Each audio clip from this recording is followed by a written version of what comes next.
ಸಂಸ್ಥೆ ಸಿರಿಗೆರೆ ಶ್ರೀ ಮಲ್ಲಿಕಾರ್ಜುನ ಸ್ವಾಮಿ ಪ್ರೌಢಶಾಲೆ ಆಗರದಳ್ಳಿ. ವಿದ್ಯಾರ್ಥಿಗಳೇ, ಈ ದಿನ ನಾವು 8ನೇ ತರಗತಿಯ ವಿಜ್ಞಾನ ವಿಷಯದಲ್ಲಿನ ಅಧ್ಯಾಯ 3ರ ಬಗ್ಗೆ ತಿಳಿದುಕೊಳ್ಳೋಣ. ಅಧ್ಯಾಯ 3 ಸಂಶ್ಲೇಷಿತ ಎಳೆಗಳು ಮತ್ತು ಪ್ಲಾಸ್ಟಿಕ್. ಭಾಗ 2ರ ಈ ದಿನದ ಪಾಠವು ಪುಟ ಸಂಖ್ಯೆ 43ರಿಂದ 58ರವರೆಗೆ ಒಳಗೊಂಡಿರುವಂಥದ್ದಾಗಿರುತ್ತೆ. ವಿದ್ಯಾರ್ಥಿಗಳೇ, ಕಳೆದ ತರಗತಿಯಲ್ಲಿ ನಾವು ಕಲಿತಂತಹ ಅಂಶಗಳೇನಪ್ಪ ಅಂತ ಹೇಳಿದರೆ, ಎಳೆಗಳು ಮತ್ತು ಅವುಗಳ ವಿಧಗಳು, ಪಾಲಿಮರ್ ಅರ್ಥ ಮತ್ತು ವ್ಯಾಖ್ಯಾನ, ಸಂಶ್ಲೇಷಿತ ಎಳೆಗಳ ಗುಣಲಕ್ಷಣಗಳು, ರೇಯಾನ್ ಲಕ್ಷಣ ಮತ್ತು ಉಪಯೋಗ, ಇವುಗಳ ಬಗ್ಗೆ ಕಳೆದ ತರಗತಿಯಲ್ಲಿ ನಾವು ತಿಳಿದುಕೊಂಡಿದ್ವಿ. ಈ ದಿನದ ತರಗತಿಯಲ್ಲಿ ನಾವು ತಿಳಿದುಕೊಳ್ಳುವಂತಹ ವಿಷಯ ಯಾವುದಪ್ಪ ಅಂತ ಹೇಳಿದರೆ, ಸಂಶ್ಲೇಷಿತ ಎಳೆಗಳು. ಆ ಸಂಶ್ಲೇಷಿತ ಎಳೆಗಳಲ್ಲಿ ರೇಯಾನ್ನ ಬಗ್ಗೆ ಹಿಂದಿನ ತರಗತಿಯಲ್ಲಿ ತಿಳಿದುಕೊಂಡಿದ್ವಿ. ಈ ದಿನ ನಾವು ನೈಲಾನ್, ಪಾಲಿಯೆಸ್ಟರ್ ಮತ್ತು ಆಕ್ರಿಲಿಕ್ ಇವುಗಳ ಲಕ್ಷಣ ಮತ್ತು ಉಪಯೋಗಗಳನ್ನು ತಿಳಿದುಕೊಳ್ತಾ ಹೋಗೋಣ.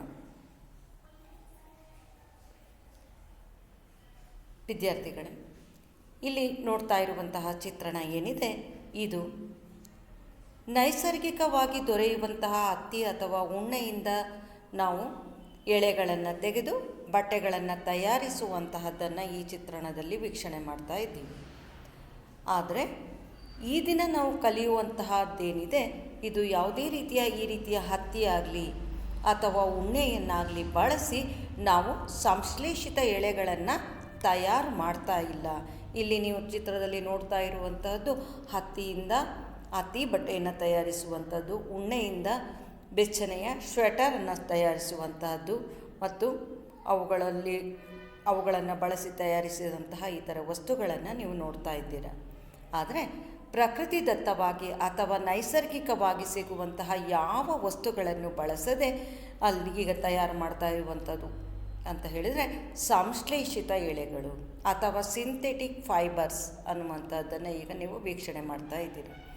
ಈ ಸಿಂಥೆಟಿಕ್ ಫೈಬರ್ಸ್ ಅನ್ನುವಂಥದ್ದು ಅಥವಾ ಸಂಶ್ಲೇಷಿತ ಎಳೆಗಳು ಯಾವುದಪ್ಪ ಅಂತ ಹೇಳಿದರೆ ಯಾವ್ಯಾವುದಿದೆಯಪ್ಪ ಅಂದರೆ ನೈಲಾನ್, ರೇಯಾನ್, ಆಕ್ರಿಲಿಕ್, ಪಾಲಿಯೆಸ್ಟರ್.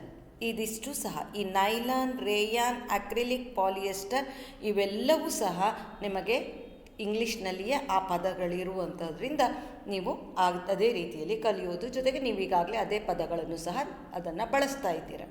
ಹಾಗಾಗಿ ಸಿಂಥೆಟಿಕ್ ಫೈಬರ್ಸ್ ಅಂತ ಹೇಳಿದರೆ ಸಂಶ್ಲೇಷಿತ ಎಳೆಗಳು. ಈಗ ಮೊದಲನೇದಾದಂತಹ ನೈಲಾನ್ನ ಬಗ್ಗೆ ತಿಳಿದುಕೊಳ್ಳೋಣ. ಸಂಶ್ಲೇಷಿತ ಎಳೆಗಳಲ್ಲಿ ಮೊದಲ ಒಂದು ಎಳೆ ಅಂತ ಹೇಳಿದರೆ ನೈಲಾನ್. ಹಾಗಾಗಿ ನೈಲಾನನ್ನು ಮೊದಲ ಸಂಶ್ಲೇಷಿತ ಎಳೆ ಎಂದು ಗುರುತಿಸಲಾಯಿತು. ಈ ಸಂಶ್ಲೇಷಿತ ಎಳೆ ಅನ್ನುವಂತಹದ್ದನ್ನು ಹೇಳುವುದಕ್ಕೆ ಕಾರಣ ಏನಪ್ಪ ಅಂತ ಹೇಳಿದರೆ, ಈ ಎಳೆಯನ್ನು ತಯಾರಿಸಲಿಕ್ಕೆ ಪ್ರಕೃತಿಯಲ್ಲಿ ಸಿಗುವಂತಹ ಯಾವ ವಸ್ತುಗಳನ್ನಾಗಲಿ, ನೈಸರ್ಗಿಕ ಯಾವ ವಸ್ತುಗಳನ್ನಾಗಲಿ ಇದನ್ನು ತಯಾರಿಕೆಯಲ್ಲಿ ಬಳಸದೆ ಕೃತಕವಾಗಿ ತಯಾರಿಕೆ ಮಾಡಿರ್ತಾರೆ. ಹಾಗಾಗಿ ಯಾವುದೇ ನೈಸರ್ಗಿಕ ವಸ್ತುಗಳನ್ನು ಬಳಸದೆ ಕೃತಕವಾಗಿ ತಯಾರಿಸಿದಂತಹ ಎಳೆಯೇ ಸಂಶ್ಲೇಷಿತ ಎಳೆಯೇ ಯಾವುದು? ನೈಲಾನ್. ನೈಲಾನ್ ಅನ್ನುವಂಥದ್ದು ಮೊದಲು ನಿರ್ಮಿತವಾದಂತಹ ಮಾನವ ನಿರ್ಮಿಸಿದಂತಹ ಒಂದು ಸಂಶ್ಲೇಷಿತ ಎಳೆ. ಮಾನವ ತನ್ನ ಬುದ್ಧಿಶಕ್ತಿ ಮತ್ತು ಆಲೋಚನಾ ಶಕ್ತಿಯನ್ನು ಬಳಸಿ ಪ್ರಕೃತಿಯಲ್ಲಿ ಸಿಗುವಂತಹ ವಸ್ತುಗಳನ್ನು ಬಳಸದೆ ಅವನು ಕೃತಕವಾಗಿ ರಾಸಾಯನಿಕ ವಸ್ತುಗಳನ್ನು ಬಳಸಿ ಯಾವುದನ್ನು ತಯಾರು ಮಾಡಿದ್ದಾನೆ? ನೈಲಾನ್ ಅನ್ನುವಂತಹ ಒಂದು ಸಂಶ್ಲೇಷಿತ ಎಳೆಯನ್ನು ತಯಾರು ಮಾಡಿದ್ದಾನೆ. ನೈಲಾನ್ ಅನ್ನುವಂಥದ್ದು ಪಾಲಿಮರ್ ಅಂತ ಹೇಳಿದರೆ, ಪಾಲಿ ಅಂದರೆ ಅನೇಕ ಅನ್ನುವಂಥದ್ದು ಗೊತ್ತಿದೆ. ಅನೇಕ ಚಿಕ್ಕ ಚಿಕ್ಕ ಘಟಕಗಳು ಸೇರಿ ಅಲ್ಲೇನಾಗುತ್ತೆ? ಪಾಲಿಮರ್ ಆಗುತ್ತೆ. ಹಾಗಾದರೆ ನೈಲಾನ್ ಅನ್ನುವಂತಹ ಪಾಲಿಮರ್ ಆಗಬೇಕಾದ್ರೆ ಇಲ್ಲಿ ಬಳಸುವಂತಹ ಚಿಕ್ಕ ಚಿಕ್ಕ ಘಟಕಕ್ಕೆ ನಾವೇನು ಹೇಳ್ತೀವಿ? ಮಾನೋಮರ್ ಅಂತ ಹೇಳ್ತೀವಿ. ಆ ಮಾನೋಮರ್ ಯಾವುದಪ್ಪ ಅಂತ ಹೇಳಿದ್ರೆ ಅಮೈಡ್. ಯಾವುದು? ಅಮೈಡ್. ಹಾಗಾಗಿ ಅನೇಕ ಮಾನೋಮರ್ ಅಮೈಡ್ಗಳನ್ನು ಬಳಸಿ ಅಥವಾ ಅನೇಕ ಅಮೈಡ್ಗಳೆಂಬ ಮಾನೋಮರ್ಗಳನ್ನು ಬಳಸಿ ನೈಲಾನ್ ಅನ್ನುವಂತಹ ಪಾಲಿಮರನ್ನು ತಯಾರಿಸಲಾಗ್ತಿದೆ. ನೈಲಾನ್ ಅನ್ನುವಂಥದ್ದು ಒಂದು ಥರ್ಮೋಪ್ಲಾಸ್ಟಿಕ್ ಪಾಲಿಮರ್ ಅಂತ ಹೇಳಿದ್ರೆ ಏನಪ್ಪ ಅಂತ ಹೇಳಿದರೆ, ಅದನ್ನು ಶಾಖ ಕೊಟ್ಟಾಗ ಅದು ತನ್ನ ರೂಪವನ್ನು ಏನು ಮಾಡುತ್ತೆ, ಬದಲಾಯಿಸಿಕೊಳ್ಳುತ್ತೆ ಅನ್ನುವಂಥದ್ದು, ಶಾಖಕ್ಕೆ ಕರಗತ್ತೆ ಅನ್ನುವಂಥದ್ದು. ಪುನಃ ಅದನ್ನು ಎರಕಬಹುದಾದಂತಹ ಯಾವುದೇ ಪ್ಲಾಸ್ಟಿಕ್ಗಳನ್ನು ನಾವು ಥರ್ಮೋಪ್ಲಾಸ್ಟಿಕ್ ಅಂತ ಹೇಳಿ ಕರಿತೀವಿ. ಇಲ್ಲಿ ಥರ್ಮೋಪ್ಲಾಸ್ಟಿಕ್ ಅಂದಾಗ ಶಾಖ ಕೊಟ್ಟಾಗ ಅಂದರೆ ಕೃತಕವಾಗಿ ತಯಾರಿಸಿದಂತಹ ಈ ಸಂಶ್ಲೇಷಿತ ಎಳೆ ನೈಲಾನ್ ಏನಿದೆ, ಇದು ಶಾಖವನ್ನು ಕೊಟ್ಟಾಗ ಏನಾಗುತ್ತೆ, ಅದು ಕರಗತ್ತೆ ಅಥವಾ ತನ್ನ ರೂಪವನ್ನು ಬದಲಾಯಿಸಿಕೊಳ್ಳುತ್ತೆ ಅನ್ನುವಂಥದ್ದು. ಹಾಗಾಗಿ ನೈಲಾನನ್ನು ಏನಂತ ಹೇಳಿ ಕರೀತಾರೆ, ಥರ್ಮೋಪ್ಲಾಸ್ಟಿಕ್ ಅಂತ ಹೇಳಿ ಕರೀತಾರೆ. ಹೇಗೆ ತಯಾರಿಸ್ತಾರೆ ಈ ಸಂಶ್ಲೇಷಿತ ಎಳೆಯಾದಂತಹ ನೈಲಾನ್? ನಿಮಗೂ ಸಹ ಕುತೂಹಲ ಇದೆ. ಯಾಕೆಂದರೆ ನೈಸರ್ಗಿಕವಾಗಿ ಸಿಗುವಂತಹ ಯಾವ ವಸ್ತುಗಳನ್ನು ಸಹ ಇವುಗಳ ತಯಾರಿಕೆಯಲ್ಲಿ ಬಳಸ್ತಾ ಇಲ್ಲ. ಹಾಗಾದರೆ ಹೇಗೆ ಅಪ್ಪ ನೈಲಾನನ್ನು ತಯಾರಿಸ್ತಾರೆ ಅನ್ನುವಂಥದ್ದನ್ನು ನೋಡ್ತಾ ಹೋಗೋಣ. ನೈಲಾನ್, ಈ ಹಿಂದೆ ನೀವು ತಿಳಿದ ಹಾಗೆ ನೈಲಾನ್ ಅನ್ನುವಂಥದ್ದು ಅನೇಕ ಅಮೈಡ್ ಮಾನೋಮರ್ಗಳನ್ನು ಸಾಂದ್ರೀಕರಣ ಪಾಲಿಮರೈಸೇಷನ್ ಪ್ರಕ್ರಿಯೆಗೆ ಒಳಪಡಿಸಿ ನೈಲಾನನ್ನು ತಯಾರಿಸ್ತಾರೆ ಅನ್ನುವಂಥದ್ದನ್ನು ನೀವು ಈಗ ಮುಂದಿನ ವಿಡಿಯೋದಲ್ಲಿ ಅದನ್ನು ವೀಕ್ಷಿಸಿ ಅರ್ಥೈಸಿಕೊಳ್ಳುವಲ್ಲಿದ್ದೀರಿ. ಈಗ ನೋಡ್ತಾ ಹೋಗೋಣ. ನೈಲಾನನ್ನು ತಯಾರಿಸುವಂತಹ ಪ್ರಕ್ರಿಯೆ ಎನ್ನುವಂಥದ್ದು ಸಾಂದ್ರೀಕರಣ ಪಾಲಿಮರೈಸೇಷನ್ ಅನ್ನುವಂತಹ ಒಂದು ಪ್ರಕ್ರಿಯೆ ಆಗಿರುವಂಥದ್ದಾಗಿರುತ್ತೆ. ಹೇಗೆ ತಯಾರಿಸ್ತಾರೆ ಅನ್ನುವಂಥದ್ದನ್ನು ನೋಡೋಣ. ಅನೇಕ ಅಮೈಡ್ ಮಾನೋಮರ್ಗಳನ್ನು ಸಾಂದ್ರೀಕರಣ ಪಾಲಿಮರೈಸೇಷನ್ ಎಂಬ ಪ್ರಕ್ರಿಯೆಗೆ ಒಳಪಡಿಸಿ ನೈಲಾನನ್ನು ತಯಾರಿಸುವಂತಹ ಹಂತದಲ್ಲಿ ನೈಲಾನನ್ನು ಏನು ಮಾಡ್ತಾರಪ್ಪ ಅಂತ ಹೇಳಿದ್ರೆ, ಅದನ್ನು ದ್ರವಿಸಿದ ನೈಲಾನನ್ನು ಅಧಿಕ ಬಲಯುತವಾಗಿ ಸಿಲಿಂಡರ್ ಆಕಾರದ ಲೋಹದ ವಸ್ತುವಿನಲ್ಲಿರುವ ಸೂಕ್ಷ್ಮ ರಂಧ್ರಗಳ ಮೂಲಕ ಅಥವಾ ಅಚ್ಚುಗಳ ಮೂಲಕ ಹಾಯಿಸಿದಾಗ ನೈಲಾನ್ ಎಳೆ ಉಂಟಾಗುತ್ತದೆ. ನೈಲಾನ್ ಅನ್ನುವಂಥದ್ದು ದ್ರವರೂಪದಲ್ಲಿರುವಂತಹ ಮತ್ತು ದ್ರವರೂಪದಲ್ಲಿರುವಂತಹ ನೈಲಾನ್ ಎಳೆಯನ್ನು ಅಧಿಕ ಬಲಯುತವಾಗಿ ಸಿಲಿಂಡರ್ ಆಕಾರದ ಲೋಹದ ವಸ್ತುವಿನಲ್ಲಿರುವಂತಹ ಸೂಕ್ಷ್ಮ ರಂಧ್ರಗಳನ್ನು ಹೊಂದಿರುವಂತಹ ಲೋಹದ ವಸ್ತುವಿನ ಮೂಲಕ, ಅವುಗಳಲ್ಲಿ ಅಚ್ಚುಗಳಿರುತ್ತೆ, ಆ ಅಚ್ಚುಗಳ ಮೂಲಕ ಹಾಯಿಸಿದಾಗ ನೈಲಾನ್ ಎಳೆ ಉಂಟಾಗುತ್ತೆ. ಈ ರೀತಿ ನಾನು ಎಷ್ಟು ಹೇಳಿದರೂ ಸಹ ನಿಮಗೆ ಅರ್ಥ ಆಗೋದಿಲ್ಲ. ಹಾಗಾಗಿ ದ್ರವಿಸಿದ ನೈಲಾನಿಂದ ನೈಲಾನ್ ಎಳೆ ಹೇಗೆ ಬರುತ್ತೆ ಎನ್ನುವಂಥದ್ದನ್ನು ಈಗ ನೀವು ಮುಂದಿನ ಚಿತ್ರಣವನ್ನು ವೀಕ್ಷಿಸಿ ಅದನ್ನು ಅರ್ಥೈಸಿಕೊಳ್ತಾ ಹೋಗಿ. ನೈಲಾನ್ ತಯಾರಿಕೆಯನ್ನು, ಕಾರ್ಖಾನೆಯಲ್ಲಿ ನೈಲಾನ್ ಹೇಗೆ ತಯಾರಿಸ್ತಾರೆ ಅನ್ನುವಂತಹದ್ದನ್ನು ಈಗ ವೀಕ್ಷಿಸಿ ಮಕ್ಕಳೇ.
ವೀಕ್ಷಣೆ ಮಾಡಿದ್ದೀರಾ? ನೈಲಾನಿನ ಸಾಮಗ್ರಿಗಳನ್ನು ಈ ಚಿತ್ರದಲ್ಲಿ ಗಮನಿಸಿ.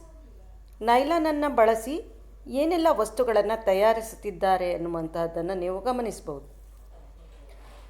ನೆಕ್ಸ್ಟ್, ಈ ನೈಲಾನಿನ ಗುಣಲಕ್ಷಣಗಳನ್ನು ತಿಳಿದುಕೊಳ್ಳೋಣ. ನೈಲಾನ್ ಬಲಯುತವಾಗಿದೆ, ಸ್ವಲ್ಪ ಸ್ಥಿತಿಸ್ಥಾಪಕ ಗುಣವನ್ನು ಹೊಂದಿದೆ, ಹಗುರ ಹಾಗೂ ಹೊಳಪನ್ನು ಹೊಂದಿರುವಂತಹದ್ದಾಗಿರುತ್ತೆ. ಅಂದರೆ ತುಂಬ ಬಲಯುತವಾಗಿರುತ್ತೆ, ಸ್ಟ್ರಾಂಗ್ ಆಗಿರುತ್ತೆ, ಬೇಗ ಸುಲಭವಾಗಿ ಹರಿದೋಗೋದಿಲ್ಲ. ಸ್ಥಿತಿಸ್ಥಾಪಕ ಗುಣವನ್ನು ಸ್ವಲ್ಪ ಮಟ್ಟಿಗೆ ಹೊಂದಿರುತ್ತೆ, ಹಾಗಾಗಿ ಹಿಗ್ಗುವಂತಹ ಮತ್ತು ಕುಗ್ಗುವಂತಹ ಸಾಮರ್ಥ್ಯವನ್ನು ಹೊಂದಿರುತ್ತೆ. ತುಂಬ ಹಗುರವಾಗಿರುತ್ತೆ, ಲೈಟ್ ವೆಯ್ಟ್ ಇರುತ್ತೆ ಮತ್ತು ಹೊಳಪಿನಿಂದ ಶೈನಿಂಗಿಂದ ಕೂಡಿರುವಂತಹದ್ದಾಗಿರುತ್ತೆ. ಅಷ್ಟೇ ಅಲ್ಲದೆ ನೈಲಾನ್ ಎಳೆಗಳು ಸುಕ್ಕುಗಟ್ಟುವುದಿಲ್ಲ ಹಾಗೂ ದೀರ್ಘಕಾಲ ಬಾಳಿಕೆ ಬರುವಂಥದ್ದಾಗಿರುತ್ತೆ. ಇತರೆ ರಾಸಾಯನಿಕಗಳೊಂದಿಗೆ ಸುಲಭವಾಗಿ ಮಿಶ್ರಣಗೊಳ್ಳುವಂತಹ ಸಾಮರ್ಥ್ಯವನ್ನು ನೈಲಾನ್ಗಳು ಒಳಗೊಂಡಿರುತ್ತೆ. ಈ ಎಲ್ಲ ಗುಣಗಳನ್ನು ನೈಲಾನ್ಗಳು ಒಳಗೊಂಡಿರೋದ್ರಿಂದ, ಅಂದರೆ ಬಲಯುತವಾಗಿದೆ, ಸ್ಥಿತಿಸ್ಥಾಪಕ ಗುಣ ಹೊಂದಿದೆ, ಹಗುರ ಮತ್ತು ಹೊಳಪಾಗಿದೆ, ಸುಕ್ಕಾಗೋದಿಲ್ಲ, ದೀರ್ಘಕಾಲ ಬಾಳಿಕೆ ಬರುತ್ತೆ. ಹಾಗಾಗಿ ನೈಲಾನನ್ನು ಬಹಳಷ್ಟು ಉಪಯುಕ್ತ ಸಾಮಗ್ರಿಗಳ ತಯಾರಿಕೆಯಲ್ಲಿ ಬಳಸ್ತಾ ಹೋಗ್ತಾರೆ. ಅದರಲ್ಲಿ ದಿನನಿತ್ಯ ಧರಿಸುವಂತಹ ಬಟ್ಟೆಗಳಾದಂತಹ ಸೀರೆಗಳು ಮತ್ತು ಅಂಗಿಗಳು, ಶರ್ಟ್ಗಳ ತಯಾರಿಕೆಯಲ್ಲೂ ನೈಲಾನನ್ನು ಬಳಸ್ತಾ ಹೋಗ್ತಾರೆ. ಹಾಗೂ ಈಗ ನೀವು ಚಿತ್ರದಲ್ಲಿ ವೀಕ್ಷಣೆ ಮಾಡ್ತಾ ಇರುವಂತಹದ್ದು ಟೈ ಮತ್ತು ಸಾಕ್ಸನ್ನು ವೀಕ್ಷಣೆ ಮಾಡ್ತಾ ಇದ್ದೀರಾ.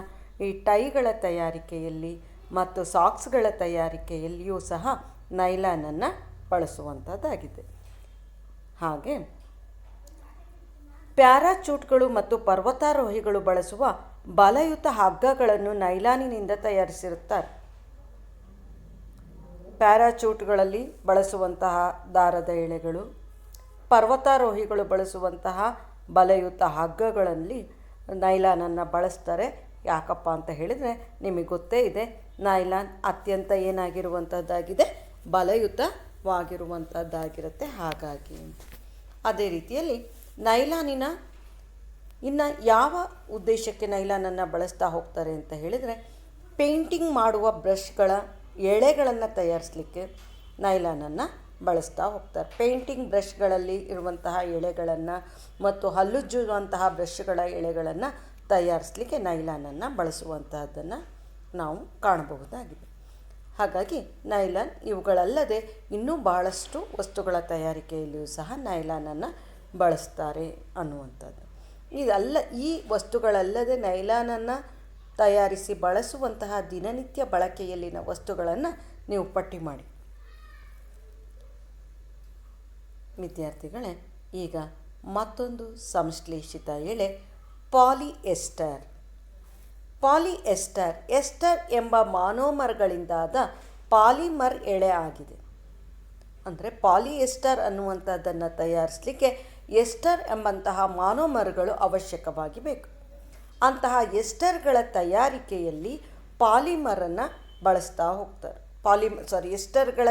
ಎಸ್ಟರ್ ಎಂಬಂತಹ ಮಾನೋಮರ್ಗಳನ್ನು ಬಳಸಿ ಪಾಲಿಎಸ್ಟರ್ ಅನ್ನುವಂತಹ ಎಳೆಯನ್ನು ತಯಾರು ಮಾಡ್ತಾ ಹೋಗ್ತಾರೆ. ಎಸ್ಟರ್ನ ಗುಣ ಏನು ಅಂತ ಹೇಳಿದರೆ, ಎಸ್ಟರ್ಗಳು ಹಣ್ಣುಗಳ ವಾಸನೆಗೆ ಕಾರಣವಾದಂತಹ ಒಂದು ರಾಸಾಯನಿಕವಾಗಿದ್ದು, ಅದು ಹಣ್ಣುಗಳ ವಾಸನೆಯನ್ನು ಸೂಚಿಸುವಂಥದ್ದಾಗಿರುತ್ತೆ. ಹೇಗೆ ತಯಾರಿಸ್ತಾರೆ ಪಾಲಿಎಸ್ಟರ್? ಯಾವುದೇ ನೈಸರ್ಗದತ್ತ ವಸ್ತುಗಳನ್ನು ಬಳಸದೆ ನಾವು ಪಾಲಿಎಸ್ಟರ್ ಹೇಗೆ ತಯಾರಿಸುವಂಥದ್ದು? ಪಾಲಿಎಸ್ಟರ್ ಅನ್ನುವಂತಹ ಒಂದು ಎಸ್ಟರ್ ಎಂಬ ಮಾನೋಮರಗಳಿಂದ ತಯಾರಿಸಲ್ಪಟ್ಟಂತಹ ಸಂಶ್ಲೇಷಿತ ಎಳೆಯಾದ ಪಾಲಿಎಸ್ಟರನ್ನು ಹೇಗೆ ತಯಾರಿಸ್ತಾರೆ ಅನ್ನುವಂಥದ್ದನ್ನು ನೋಡ್ತಾ ಹೋಗೋಣ. ಪೆಟ್ರೋ ರಾಸಾಯನಿಕಗಳಿಂದ ಪಡೆದ ರಾಸಾಯನಿಕಗಳನ್ನು ಬಳಸಿ ಪಾಲಿಎಸ್ಟರ್ ಎಳೆಗಳನ್ನು ತಯಾರು ಮಾಡುವಂಥದ್ದಾಗಿರುತ್ತೆ. ಹೇಗಪ್ಪ ತಯಾರು ಮಾಡ್ತಾರೆ ಅಂತ ಹೇಳಿದರೆ, ದ್ರವಿಸಿದ ಪಾಲಿಎಸ್ಟರ್ ದ್ರಾವಣವನ್ನು ಬಲಯುತವಾಗಿ ಸ್ಪಿನ್ನರೇಟ್ನ ಸೂಕ್ಷ್ಮ ರಂಧ್ರಗಳ ಮೂಲಕ ಹಾಯಿಸಿದಾಗ ಪಾಲಿಎಸ್ಟರ್ ಎಳೆಗಳು ಉಂಟಾಗುತ್ತದೆ. ದ್ರವಿಸಿದಂತಹ ಪಾಲಿಎಸ್ಟರ್ ದ್ರಾವಣವನ್ನು ಬಲಯುತವಾಗಿರುವಂತಹ ಸ್ಪಿನ್ನರೇಟ್ ಅಂತ ಹೇಳಿದರೆ ತಿರುಗುವಂತಹ ಸಿಲಿಂಡರ್ ಆಕಾರದಲ್ಲಿ ತಿರುಗುವಂತಹ ಒಂದು ಸೂಕ್ಷ್ಮ ರಂಧ್ರ ಇರುವಂತಹ ಒಂದು ಉಪಕರಣಗಳ ಮೂಲಕ ಆ ದ್ರವ ರೂಪದ ಪಾಲಿಯೆಸ್ಟರ್ ದ್ರಾವಣವನ್ನು ಹಾಯಿಸಿದಾಗ ಸಂಶ್ಲೇಷಿತ ಎಳೆಗಳಾದಂತಹ ಪಾಲಿಯೆಸ್ಟರ್ ಸಿದ್ಧಗೊಳ್ಳುತ್ತೆ. ಪಾಲಿಯೆಸ್ಟರನ್ನು ಹೇಗೆ ತಯಾರಿಸ್ತಾರೆ ಅನ್ನುವಂತಹದ್ದನ್ನು ವಿಡಿಯೋವನ್ನು ವೀಕ್ಷಿಸೋದಕ್ಕಿಂತ ಮೊದಲು ಪಾಲಿಯೆಸ್ಟರ್ನ ಲಕ್ಷಣಗಳನ್ನು ಗಮನಿಸೋಣ. ಪಾಲಿಯೆಸ್ಟರ್ ಈ ಎಳೆಯಿಂದ ತಯಾರಿಸಿದ ಬಟ್ಟೆಗಳು ನೈಲಾನಿನಂತೆಯೇ ಸುಲಭವಾಗಿ ಸುಕ್ಕುಗಟ್ಟುವುದಿಲ್ಲ ಹಾಗೂ ಗರಿಗರಿಯಾಗಿರುತ್ತದೆ. ನೈಲಾನ್ ಬಟ್ಟೆಗಳನ್ನು ಹತ್ತಿ ಬಟ್ಟೆ ಅಥವಾ ಪಾಲಿಯೆಸ್ಟರ್ ಬಟ್ಟೆಗಳನ್ನು ಹತ್ತಿ ಮತ್ತು ಉಣ್ಣೆ ಬಟ್ಟೆಗಳಿಗೆ ಹೋಲಿಸಿದರೆ, ರೇಷ್ಮೆ ಬಟ್ಟೆಗಳಿಗೆ ಹೋಲಿಸಿದಾಗ ತೊಳೆಯುವುದು ಸುಲಭ, ಅದರಲ್ಲಿರುವಂಥ ಕೊಳೆಯನ್ನು ಹೋಗಲಾಡಿಸುವಂಥದ್ದು ಸಹ ಸುಲಭವಾಗಿರುತ್ತೆ.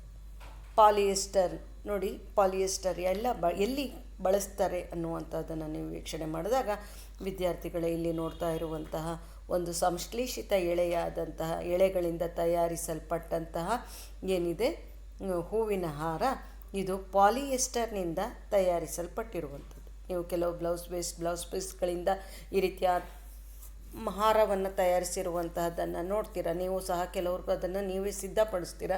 ಇದು ಪಾಲಿಯೆಸ್ಟರ್ನಿಂದ ಆಗಿರುವಂತಹ ಸಿದ್ಧಗೊಳಿಸಿದಂತಹ ಒಂದು ಹೂವಿನ ಹಾರ. ಹಾಗಾಗಿ ಇದನ್ನು ನೀವು ಬಾಗಿಲು ತೋರಣವಾಗಿ ಬಳಸಿರ್ತೀರ, ಫೋಟೋಗಳಿಗೂ ಬಳಸಿರ್ತೀರ. ಇದನ್ನು ಕೊಳೆ ಆದಾಗ ವಾಶ್ ಮಾಡೋದು ತುಂಬ ಸುಲಭ ಆಗಿರುತ್ತೆ ಅಂತ ಗೊತ್ತು.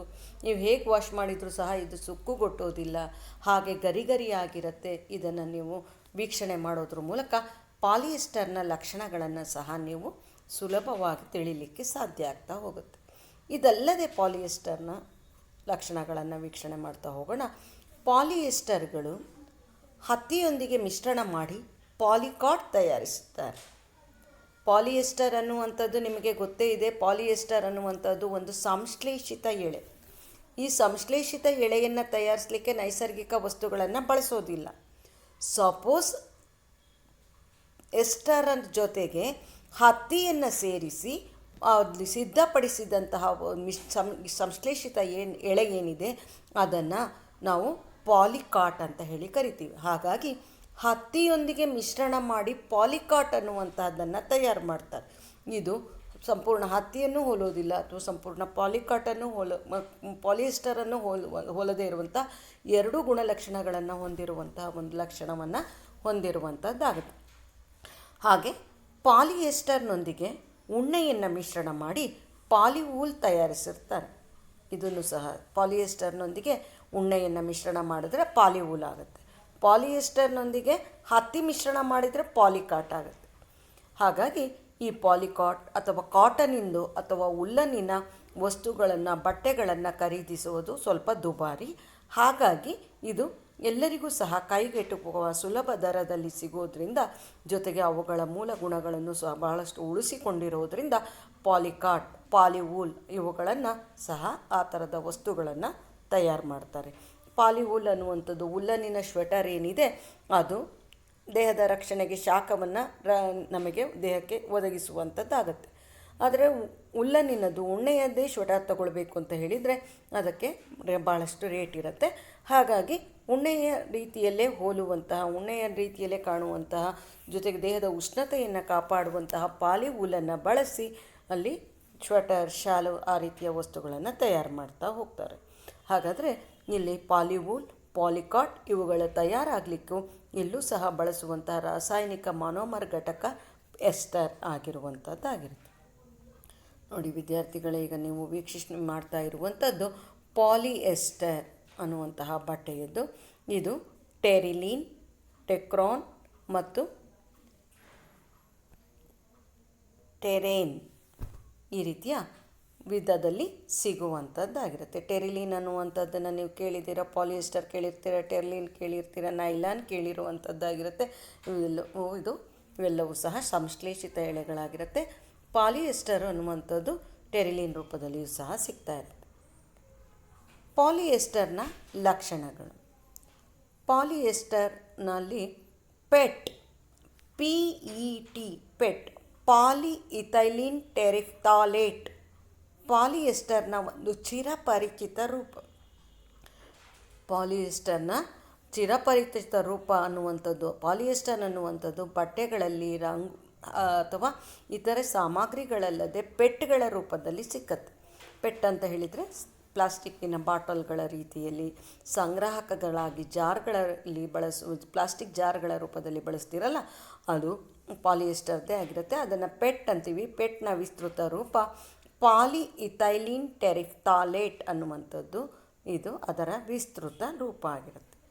ಪಾಲಿಯೆಸ್ಟರ್ನ ಒಂದು ಚಿರಪರಿಚಿತ ರೂಪ ಯಾವುದು ಅಂತ ಹೇಳಿದರೆ ಪೆಟ್ ಅನ್ನುವಂಥದ್ದು.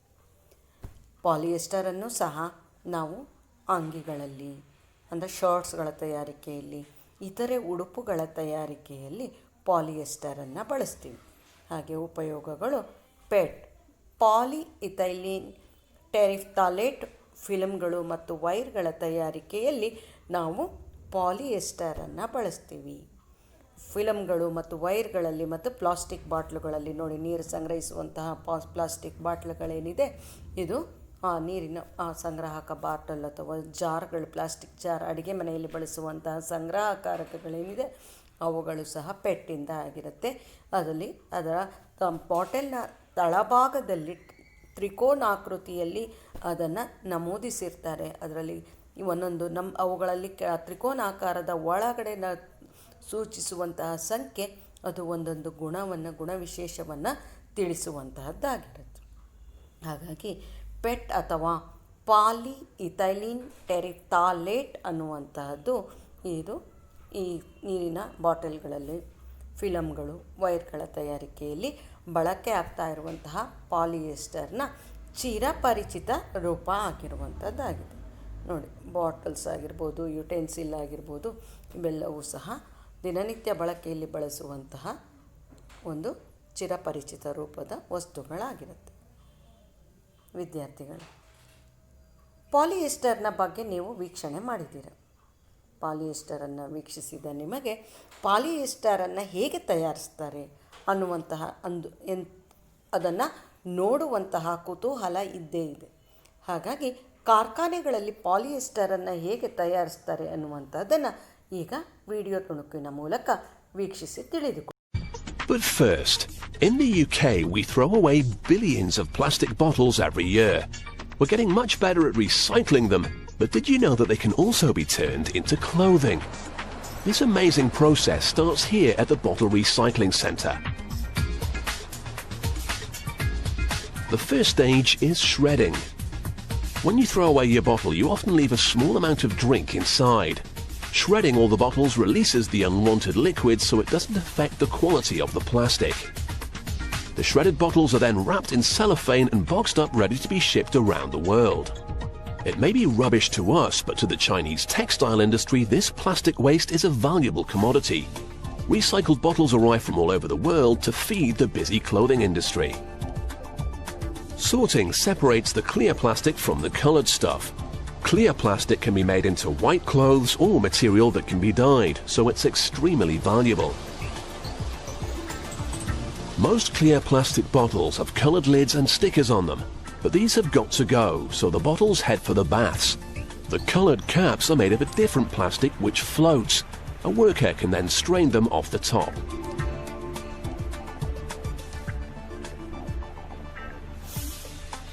Then there's a separate bath for the stickers, but the workers have to be careful around this one. It's corrosive caustic soda, very bad for the skin but very good for removing labels. After all their swimming, what's left is a pile of clear plastic shreds. But it's rather wet. The next step is the ovens, where it's mixed with some light-coloured plastics. To produce white cloth, you need some light-shaded material in the mix. The plastic will spend about 10 hours here in these rotating drums, slowly drying out. These workers have to maneuver their cart back and forth underneath the drums to catch the plastic as it falls out. But they've also got to mind their heads on all the other spinning ovens. So we've got our plastic bottles broken down and mixed to produce the right colours, but it's very hard to weave cloth from bits and pieces, so another step is needed. The mixture is sent through this rotating screw where it's heated to 270 degrees Celsius. This melts the plastic, but to make cloth we don't want a big lump, we need thread. The liquid plastic is forced through a sieve and emerges on the other side as great long strings which are collected in a container below.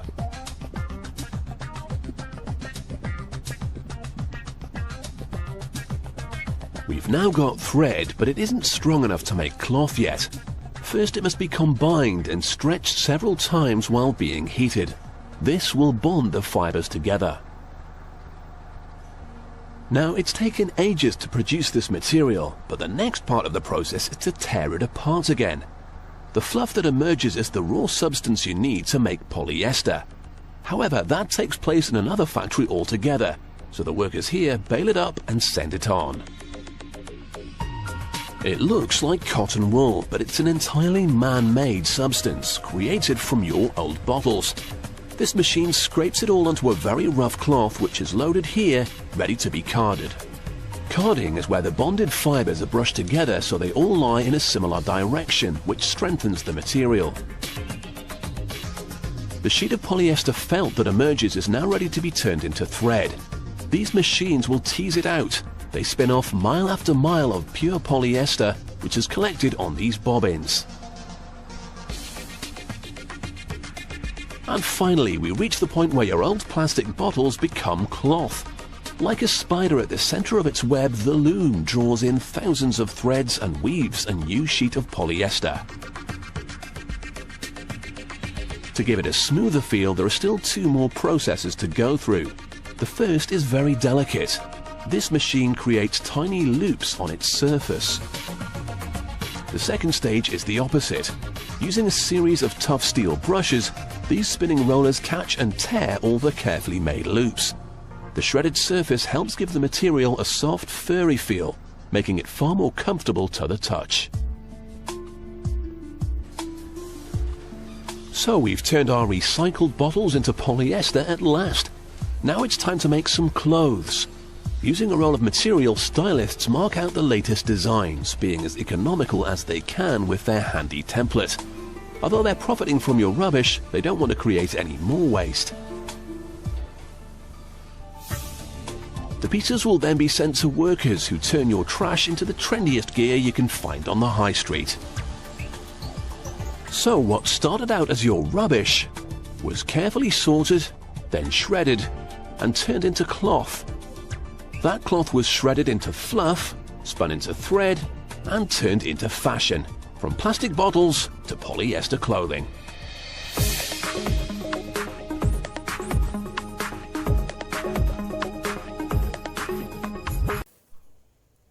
ಆಕ್ರಿಲಿಕ್ನ ಬಗ್ಗೆ ತಿಳಿದುಕೊಳ್ಳೋಣ ಈಗ. ಮತ್ತೊಂದು ಸಂಶ್ಲೇಷಿತ ಎಳೆ acrylic. ನೈಸರ್ಗಿಕ ಮೂಲಗಳಿಂದ ಪಡೆದ ಉಣ್ಣೆ ದುಬಾರಿ. ಆದ್ದರಿಂದ ಅದಕ್ಕೆ ಪರ್ಯಾಯವಾಗಿ ಸಂಶ್ಲೇಷಿತ ಎಳೆಗಳಿಂದ ತಯಾರಿಸಿದ ವಸ್ತುವೇ ಆಕ್ರಿಲಿಕ್ ಅನ್ನುವಂಥದ್ದು. ನೈಸರ್ಗಿಕ ಮೂಲಗಳಿಂದ ಅಂತ ಹೇಳಿದರೆ ಮೇಕೆಗಳಿಂದ ಉಣ್ಣೆಯನ್ನು ಪಡೆದು ಆ ಉಣ್ಣೆಯಿಂದ ತಯಾರಿಸಿದಂತಹ ವಸ್ತುಗಳನ್ನು, ಸ್ವೆಟರ್ ಆಗಿರ್ಬೋದು, ಶಾಲ್ ಆಗಿರ್ಬೋದು, ಬ್ಲ್ಯಾಂಕೆಟ್ ಆಗಿರ್ಬೋದು, ಇವುಗಳನ್ನೆಲ್ಲ ಖರೀದಿಸಬೇಕು ಅಂತ ಹೇಳಿದರೆ ನಾವು ಹೆಚ್ಚಿನ ಹಣವನ್ನು ತೆಗೆದುಕೊಂಡುಕೊಳ್ಬೇಕಾಗತ್ತೆ. ಆದರೆ ಅದೇ ರೀತಿ ಇರುವಂತಹ, ಅದೇ ಗುಣಗಳನ್ನು ಹೊಂದಿರುವಂತಹ, ನೋಡಲಿಕ್ಕೂ ಸಹ ಹಾಗೆ ಇರುವಂತಹ ಈ ಸಂಶ್ಲೇಷಿತ ಎಳೆಯನ್ನು ಅಂದರೆ ಆಕ್ರಿಲಿಕ್ಕನ್ನು ನಾವು ಅದಕ್ಕೆ ಪರ್ಯಾಯವಾಗಿ ತಯಾರಿಸುವಂತಹ ಸಾಮರ್ಥ್ಯವನ್ನು ಮನುಷ್ಯ ತನ್ನ ಬುದ್ಧಿಶಕ್ತಿ ಮತ್ತು ಆಲೋಚನಾ ಶಕ್ತಿಯಿಂದ ಸಾಮರ್ಥ್ಯಗೊಂಡಿದ್ದ ಈ ವಸ್ತುಗಳನ್ನು ಆಕ್ರಿಲಿಕ್ ಎಂಬಂತಹ ಸಂಶ್ಲೇಷಿತ ಎಳೆಯನ್ನು ಸಿದ್ಧಗೊಳಿಸಿದ್ದಾನೆ. ಆಕ್ರಿಲಿಕ್ ವಿವಿಧ ಬಣ್ಣಗಳಲ್ಲಿ ದೊರಕುವಂತಹ ಒಂದು ಸಂಶ್ಲೇಷಿತ ಎಳೆಯಾಗಿರುವಂಥ ಜೊತೆಗೆ ದೀರ್ಘಕಾಲ ಬಾಳಿಕೆ ಬರುವಂತಹದ್ದಾಗಿದೆ. ಆಕ್ರಿಲಿಕ್ಕನ್ನು ಹೇಗೆ ತಯಾರಿಸ್ತಾರೆ? ನೈಸರ್ಗಿಕ ಮೂಲಗಳಿಂದ ಪಡೆದ ಉಣ್ಣೆ ದುಬಾರಿ. ಆದ್ದರಿಂದ ಅದಕ್ಕೆ ಪರ್ಯಾಯವಾಗಿ ಸಂಶ್ಲೇಷಿತ ಎಳೆಗಳಿಂದ ತಯಾರಿಸಿದಂತಹ ವಸ್ತುವೇ ಆಕ್ರಿಲಿಕ್. ಆಕ್ರಿಲಿಕ್ ತಯಾರಿಸಿದ ಬಟ್ಟೆಗಳು ಸಾಪೇಕ್ಷವಾಗಿ ಕಡಿಮೆ ಬೆಲೆಗೆ ಸಿಗುವಂಥದ್ದಾಗಿರುತ್ತೆ. ಅಂದರೆ ನೈಸರ್ಗಿಕವಾಗಿ ಸಿಗುವಂತಹ ಉಣ್ಣೆ ದುಬಾರಿ ಆಗಿರೋದ್ರಿಂದ ಈ ಸಂಶ್ಲೇಷಿತ ಎಳೆ ಆಕ್ರಿಲಿಕ್ಕನ್ನು ಬಳಸಿದ್ರೆ ಅದು ಕಡಿಮೆ ಬೆಲೆಯಲ್ಲಿ ನಾವು ಕೊಂಡುಕೊಳ್ಳಲಿಕ್ಕೆ ಸಾಧ್ಯ ಆಗ್ತಾ ಹೋಗುತ್ತೆ ಅನ್ನುವಂಥದ್ದನ್ನು ತಿಳಿಬೋದು ಮಕ್ಕಳು. ಈ ಆಕ್ರಿಲಿಕ್ನ ಉಪಯೋಗಗಳೇನು ಅನ್ನುವಂತಹದ್ದನ್ನು ನೋಡ್ತಾ ಹೋಗೋಣ. ಆಕ್ರಿಲಿಕ್ಗಳು ನೋಡಿ, ಎಲ್ಲಿ ಉಣ್ಣೆ ವಸ್ತುಗಳನ್ನು ಬಳಸಿ ಏನು ತಯಾರಿಸ್ತೀವೋ ಅದನ್ನೇ ಇಲ್ಲೂ ಸಹ ಬಳಸ್ತಾ ಹೋಗ್ತಾರೆ. ಚಿತ್ರದಲ್ಲಿ ವೀಕ್ಷಣೆ ಮಾಡ್ತಾ ಇದ್ದೀರಾ, ಸ್ವೆಟರನ್ನು ನೋಡ್ತಾ ಇದ್ದೀರಾ. ಆ ಸ್ವೆಟರ್ಗಳಲ್ಲಿ ಅಥವಾ ಶಾಲುಗಳ ತಯಾರಿಕೆಯಲ್ಲಿ ಸಂಶ್ಲೇಷಿತ ಎಳೆಯಾದಂತಹ ಆಕ್ರಿಲಿಕ್ಕನ್ನು ಬಳಸುವಂಥದ್ದಾಗಿರುತ್ತೆ. ಅದಲ್ಲದೆ ಇಲ್ಲಿರುವಂತಹ ಚಿತ್ರದಲ್ಲಿ ವೀಕ್ಷಣೆ ಮಾಡಿ ಮಕ್ಕಳು.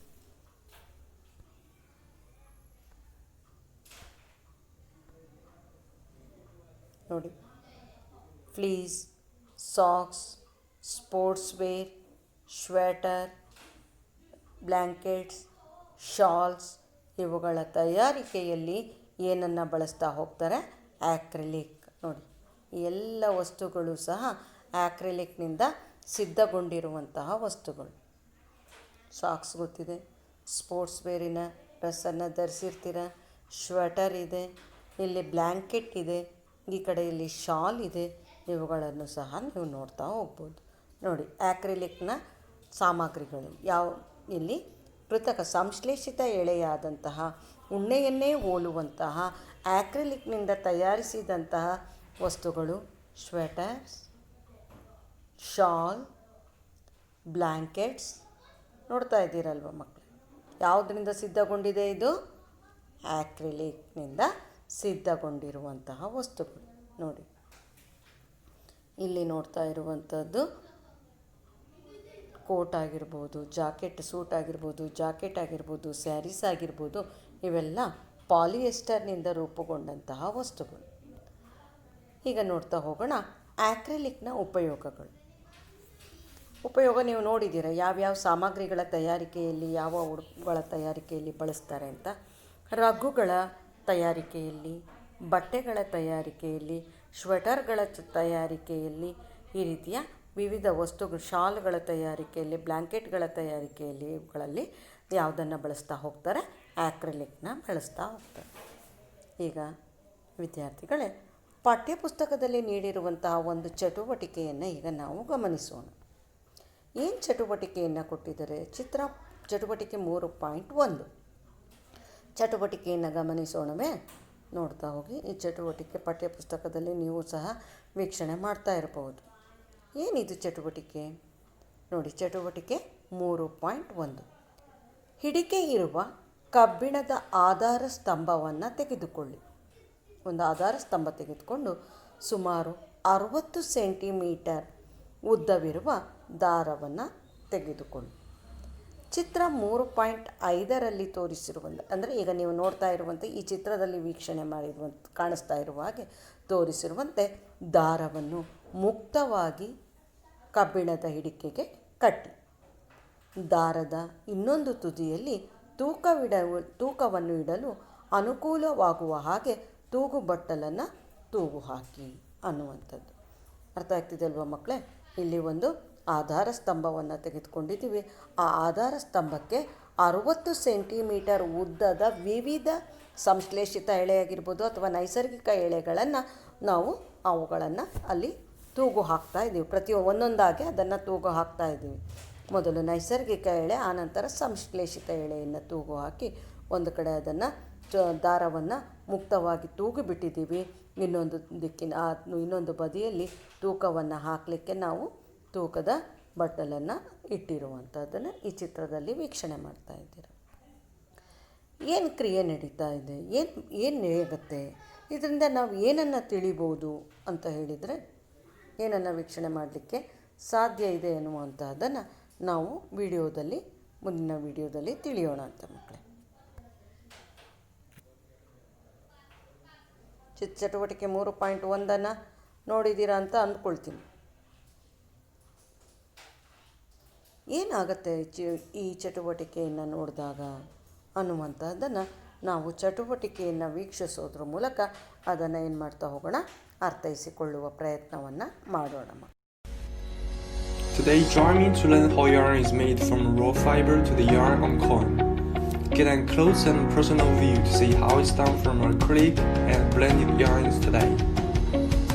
Flow room is the first step of yarn production, where raw fiber is opened, cleaned, mixed, and even.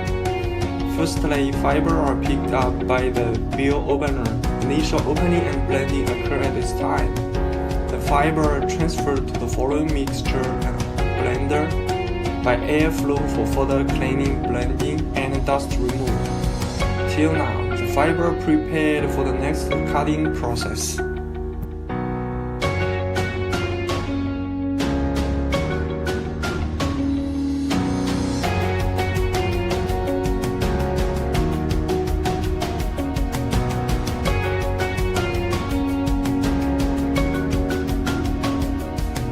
Carding has been called the foundation process of yarn manufacturing, in part because at this stage, the loose and oriented fiber first takes on a textile form called a sliver.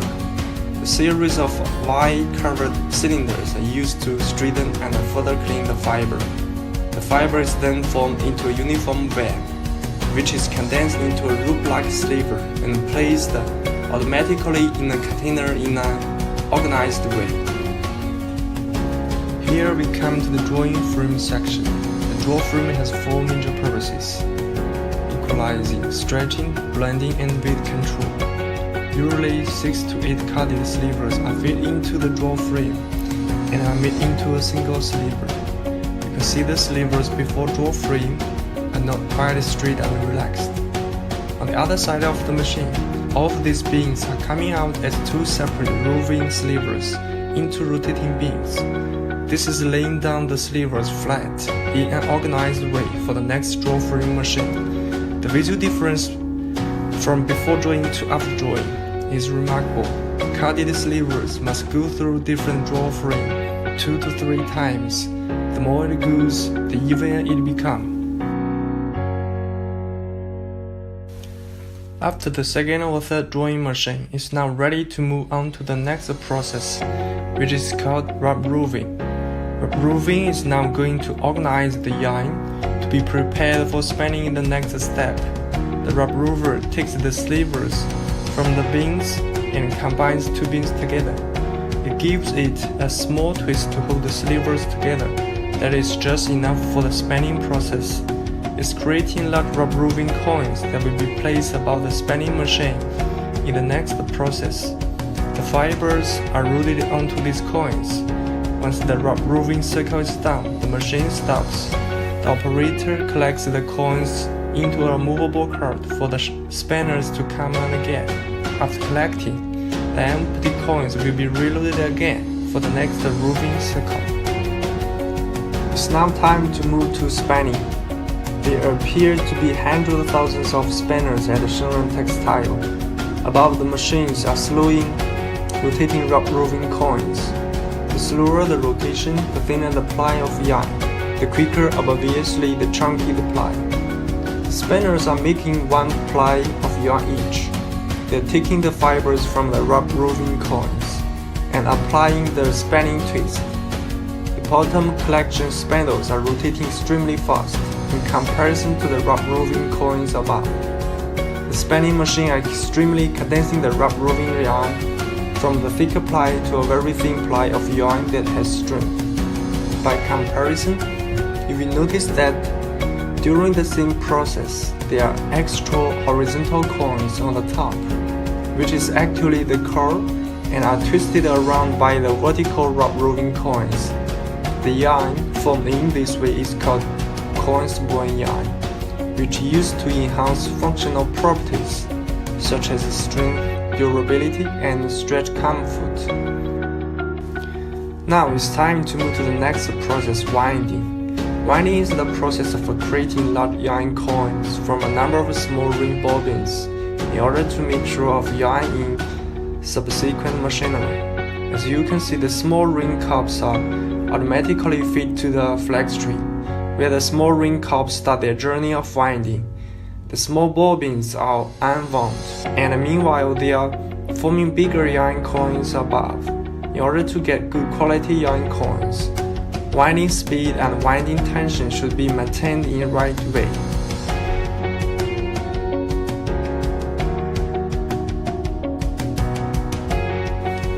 All yarns are originally spun as single yarns, but for certain end uses, single yarns may be twisted together to produce a ply yarn. This process is called yarn doubling, where 2 or more yarns are twisted together to form a single yarn. For example, here, they're making 3 ply yarn. There are 3 coins going to 1 double coin. The thin plies are being put together, but there's virtually no twist. You can virtually see how many plies the yarn is. It now must be moved to the next section called twisting. Twisting is the act of twisting the plies together to make up one strand of yarn. Here, the double coins are sitting inside the drum. The yarn is being put up and twist is added to the strand before warping it to the twisting coin above. The twist is so important to yarn. This is a science to ensure the twist is correct for the yarn. Once the twist is done, the twist coins will be packed for further process. For some reasons such as bleaching or dyeing, yarn coins are requested to be reeled in hank form. Then the yarn coin and yarn hank will be packed in a different way before loading to the container.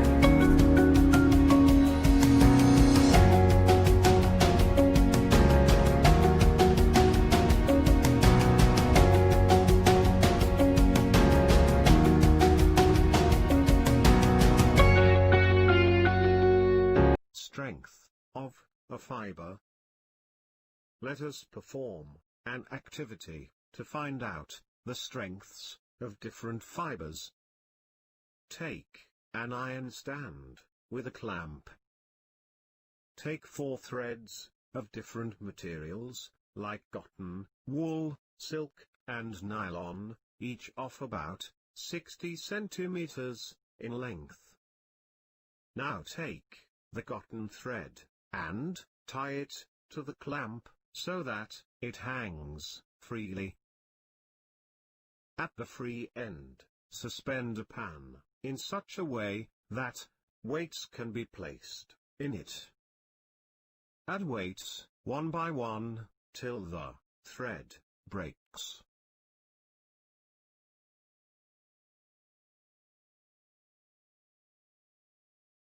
Note down the weight required to break the cotton thread. This weight indicates the strength of the fiber. Now hang the woolen thread and repeat the activity.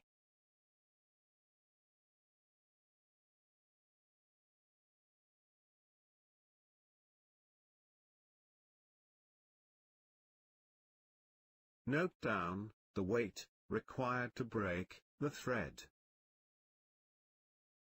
Repeat the activity by using the silk thread.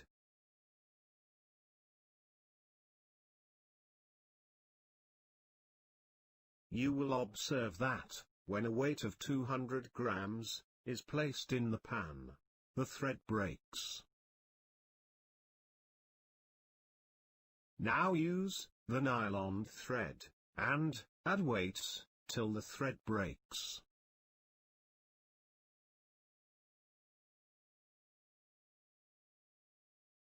You will find that, even after adding all the weights, the thread remains intact. From this activity, you can conclude that nylon is the strongest fiber. ಮಾಡಿದ್ವಿ. ಗೊತ್ತಾಗ್ತಾ ಇದೆ ಚಟುವಟಿಕೆಯನ್ನು ವೀಕ್ಷಿಸಿದ ನಿಮಗೆ ನೀವೇ ಅದನ್ನು ಚಟುವಟಿಕೆಯ ಮೂಲಕ ಅರ್ಥೈಸಿಕೊಂಡಿದ್ದೀರಾ. ಏನು ಅರ್ಥೈಸಿಕೊಂಡಿದ್ದೀರಾ? ಸಂಶ್ಲೇಷಿತ ಎಳೆಗಳು ನೈಸರ್ಗಿಕ ಎಳೆಗಳಿಗಿಂತ ಅಧಿಕ ಬಲಯುತವಾಗಿದೆ ಅನ್ನುವಂತಹದ್ದನ್ನು ನೈಲಾನ್ ಎಳೆಯ ಶಕ್ತಿಯನ್ನು ನೋಡೋದ್ರ ಮೂಲಕ ನೀವು ಅದನ್ನು ತಿಳಿದುಕೊಂಡ್ರಿ. ಹಾಗಾಗಿ ಈಗ ನೋಡ್ತಾ ಹೋಗೋಣ ಏನನ್ನು ತಿಳಿದುಕೊಂಡ್ರಿ ಅಂತ. ಸಂಶ್ಲೇಷಿತ ಎಳೆಗಳು ಮತ್ತು ಪ್ಲಾಸ್ಟಿಕ್ನಲ್ಲಿ ಚಟುವಟಿಕೆ 3.1ರಲ್ಲಿರುವ ಹಾಗೆ ದಾರ ತುಂಡಾಗುವವರೆಗೆ ಆ ತೂಕದ ಅಂದರೆ ಚಟುವಟಿಕೆ 3.1 ನಾವಿಲ್ಲಿ